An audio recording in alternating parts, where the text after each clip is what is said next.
How's it going, everyone? I just wanted to post a quick 10-minute or so video that explains a little bit of the matrix algebra that's involved with these rotations that we're going to be working with.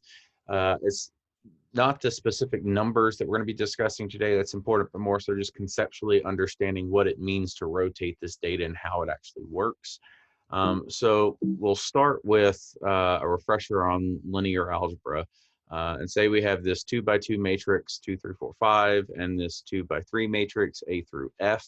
And if we're taking the product of these two matrices, the resulting product will also be a 2 by 3 matrix, where, as shown here, you do 2A plus 3D will be this first value. This second value, second column, first row, will be 2B plus 3E. The third column will be 2C plus 3F. And then for the bottom row, we do the same thing, only we use that bottom row in the matrix. So 4A plus 5D, 4B plus 5E, 4C plus 5F. And so here we can see that same thing just represented fully from the 2 by 2, 1, 2, 3, 4, and the 2 by 3, 5, 6, 7, 8, 9, 0. That this first value will be 1 times 5 plus 2 times 8, which gives us 21. And then for that next one, we have 1 times 6 plus 2 times 9, which gives us 24, and so on and so forth. So then, as far as how this works into PCA and these rotations that we're doing, here I just have 5 points that I've plotted. Values don't matter. But we can represent these 5 points as a matrix, where here this point A is at 3, 2, and B here is at 5, 1, and then C is 9, 4, D is 2, 8, and E is 3, 6. And so if we then take some matrix, in this case, this matrix of 0, -1, 1, and 0, and we multiply it by this matrix, each point will have a new value. So let's start with this first point A and see what happens when we multiply it by this matrix over here. So we have 0 times 3 plus -1 times 2 gives us -2. And 1 times 3 plus 0 times 2 gives us 3. So this 3, 2 becomes -2, 3. And we can see that here when we just switch these points. From there, it moves over here to become -2, 3.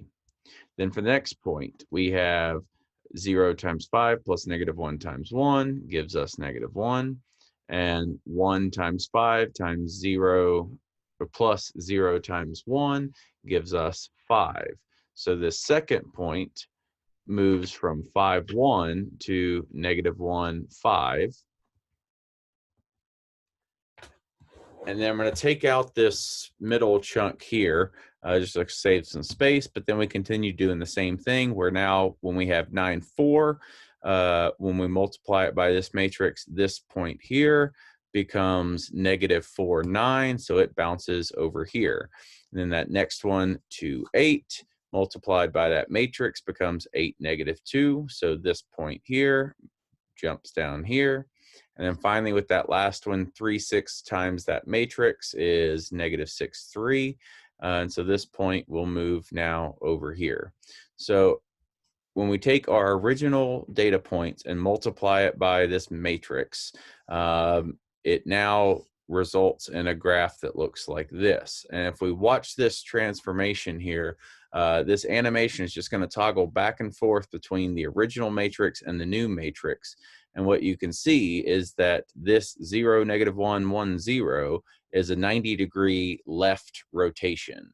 Any data points that you put into or multiply by this product will be rotated 90 degrees from the origin, which is that 0, 0. But not everything. It depends on what. There are other types of matrices that you can record here, or that you can multiply by. And so instead of having 0, -1, 1, 0, If we instead make that 1.5001.5 and multiply it by the original points here, the result is these values over here. And so whenever we animate these out, again, toggling back and forth between, these are the same original points, but once we multiply it by that matrix, what you see is that it scales each the x and y by 1.5. So if you had something that its original value was 1, 1, it would become 1.5, 1.5. It's just going to take each x, each y, multiply it by 1.5, and scale it up that way. By contrast, if instead we have 3001, now what it's going to do is it's not going to scale the y at all. It will keep the y where it is. And you can see here in the resulting matrix that y stays the same, but x is multiplied by 3 each time. So when we play this, you can see that the x scales up by a factor of 3, but the y remains the same. So again, knowing these the specific math underneath rotations isn't as important as just understanding that all this is multiplying all your data points represented as some matrix by some other matrix, and then that other matrix determines, you know, how things get rotated or moved around in space. If you want to get a little bit more in depth with it, there's a really great YouTube channel called 3 Brown 1 Blue, and they have a series called The Essence of Linear Algebra, I think it is, that he has really great visualizations that walk you through all of these sorts of things, and then including going up into more like 3-dimensional space and things like that, and also how you know, eigenvectors and eigenvalues, how all of those incorporate in. But kind of understanding the underlying math is what really helped me wrap my head around what's going on at a somewhat more intuitive level, as opposed to you know, just following some flow chart and hoping that you know, nothing is different than the exact ways that I had learned it before.